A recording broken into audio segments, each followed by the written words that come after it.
Okay, next section. Starting on Sunday, December 3rd, page 270, and it's page 164 of the PDF. And I'm going to read all the way up to 277, so not too long. It's the next section. I'm going to finish the whole book. Deuces. Okay, here we go. Sunday, December 3rd. I was up before dawn today waiting for the news, the bad news. I was standing on the sidewalk when a white van with squeaky brakes drove up. A thin arm reached out of the passenger side window and tossed the Sunday edition of the Tangerine Times onto the driveway. It was oversized and heavy and double wrapped in a plastic bag. The same thing was happening all over Lake Windsor Downs. The same thing was happening at all the other developments. The white vans were pulling up and these fat plastic bags were flying out the windows, bursting like water balloons in the homes of the football fans of Lake Windsor High School. It sure was a mess. Our phone started ringing at 7 a.m. Dad answered upstairs and heard the bad news from another football father. I don't even know which one. I was already down in the great room, reading all about it. The story filled the bottom right-hand corner of the front page. It took up 2 columns there and was continued on page 10. The headline said, Lake Windsor athlete confesses in football scandal. There was a photo of Antoine Thomas leaving the Tangerine County Municipal Building with the caption, Star quarterback Antoine Thomas leaves emergency meeting of Tangerine County Sports Commission. The front page was just the tip of the iceberg. The article continued inside with photos, charts, and quotations spread across all of pages 10 and 11. There were photos of Antoine, Coach Warner, and the 3 members of the Tangerine County Sports Commission. There was a chart showing the territorial boundaries of Lake Windsor High School and Tangerine High School, and another chart showing the Lake Windsor football records before and after the arrival of Antoine Thomas. The quotes were from Coach Warner and Mr. Bridges. They were both shocked by the news. Neither admitted to knowing anything about anything. Dun, dun, dun. The article itself began, the Tangerine County Sports Commission, meeting in an emergency session last night, voted to nullify all victories by the Lake Windsor High School football team over the last 3 seasons. This drastic action was taken in response to a confession made by Lake Windsor quarterback Antoine Thomas to the commission members. In a signed statement, Antoine confessed to lying about his eligibility to attend Lake Windsor High School. The article quoted a commission member saying that Antoine had contacted them, had met with them, and had presented them with a notarized statement. The same member said they had no choice but to uphold the regulations of the commission and to nullify all the victories in which Mr. Thomas was involved. I couldn't believe what I was reading. I had thought that maybe Lake Windsor would get fined or they would have to forfeit their last victory against Tangerine High, but not this.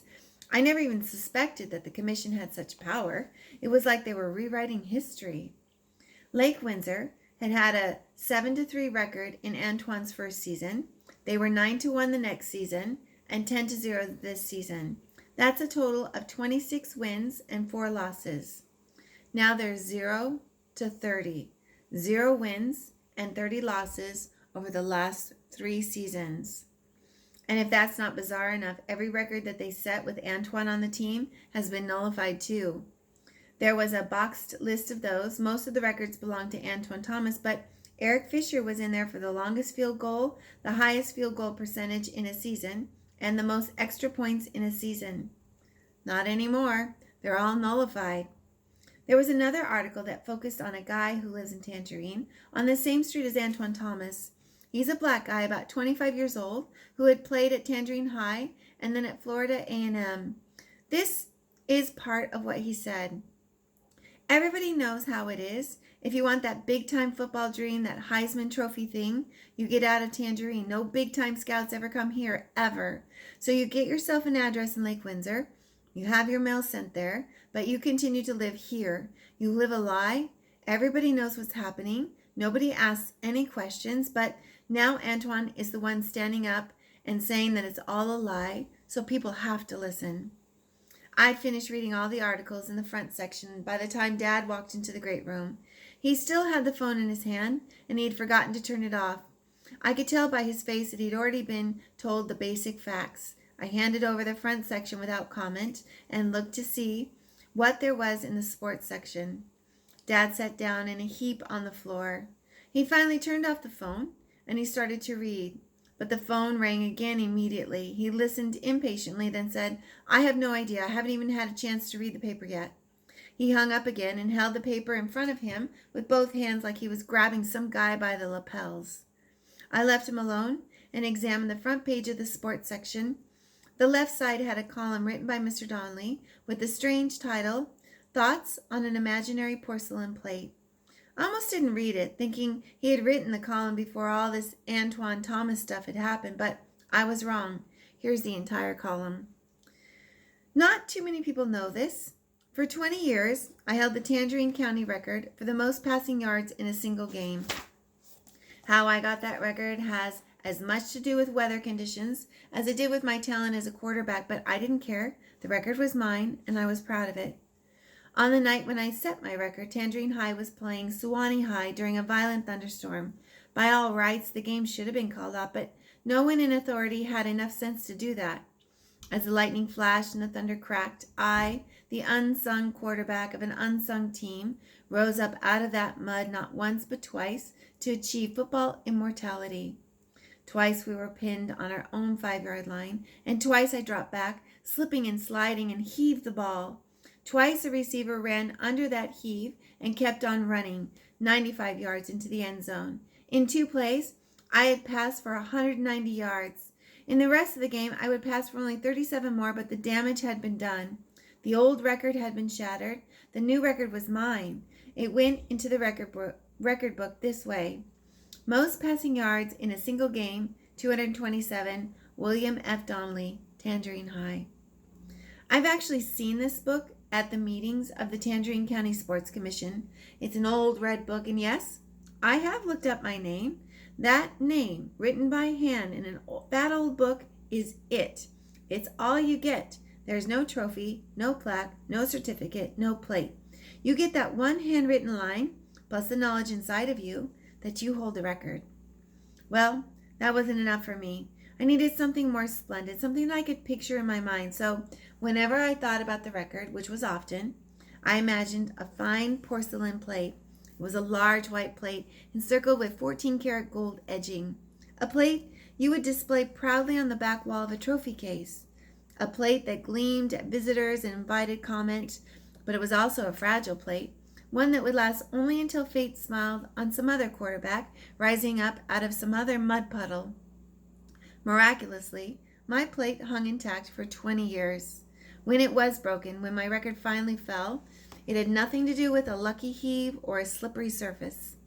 Antoine Thomas of Lake Windsor High School broke my record midway through his sophomore season.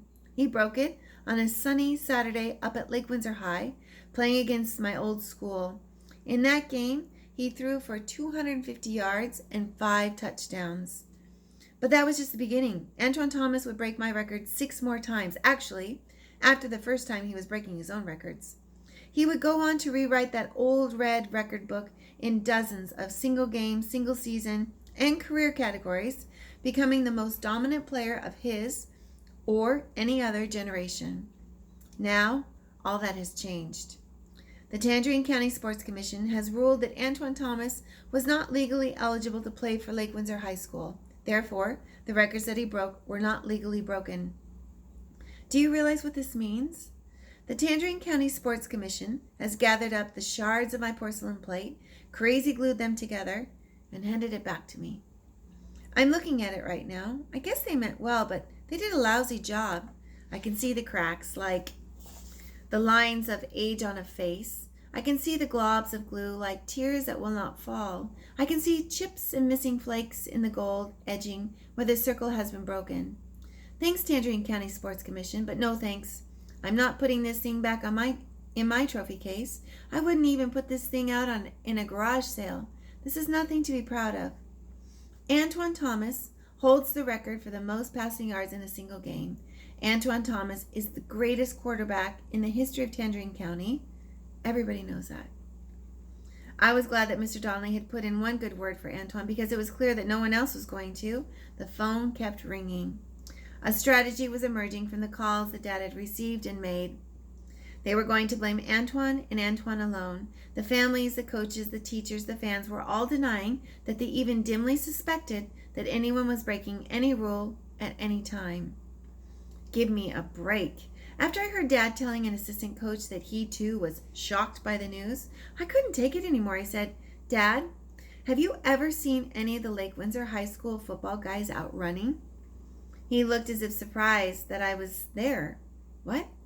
Have you ever seen any of the Lake Windsor High School football guys out running, like along the roads? Yeah, sure, why? Have you ever seen them riding 10 speeds or shooting hoops or playing tennis? Yeah. Have you ever seen them driving their cars? Yes. Okay, now, have you ever seen Antoine Thomas doing any of those things? Have you ever seen Antoine out running or biking or driving anywhere around here? Dad looked at me curiously, but he still didn't get it. He answered, no, I can't say I have. Have you seen him at the supermarket or at a pump at the gas station or getting some fries at Mickey D's? Dad was nodding his head now, but he wasn't agreeing with me. He was getting annoyed. What is this about? I guess it's about your eyesight, Dad. Your eyesight and Coach Warner's and Mr. Bridges and everybody else who's shocked today, because I've seen lots of those Lake Windsor guys in lots of places.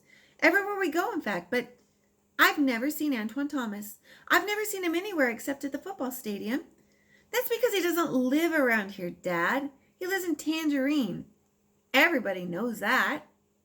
Dad looked down. He knew that I was right. He knew the truth. The phone rang again, but he didn't answer it.